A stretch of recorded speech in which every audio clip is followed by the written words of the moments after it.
Okay. So could you give us an example then of a state that is stepping up in this moment or is well placed for the kind of, or is, well placed for the kind of changes that you're talking about?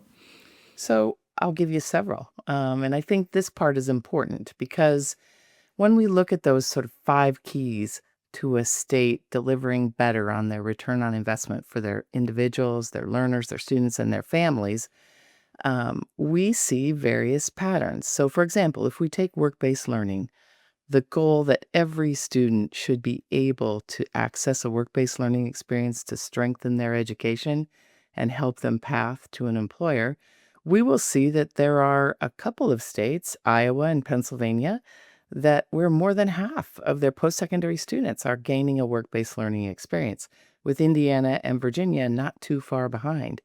So we see an interesting pattern with those four states, and there are things they've done to invest and create those opportunities for their learners and draw attention in that way.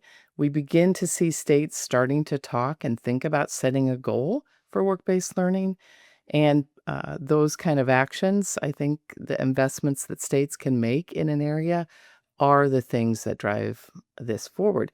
Now, if you look at something like affordability, another key, we see an interesting pattern where community colleges are affordable, relatively affordable in virtually every state.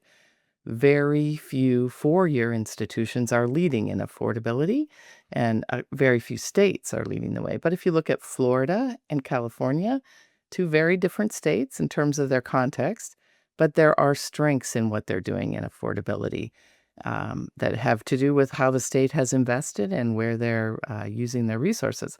One other note on affordability, I would say every state has room to improve on timely completion, which is a crucial way to make education more affordable. So, the complexity of this pattern is you see some strengths in certain areas, some challenges in others, but you can also begin to develop some understanding of what are states doing and how are they creating a roadmap to do better. So, perhaps that's the most useful part of the State Opportunity Index. There are this year some case studies and some examples that are being pulled out that help states know how they can improve.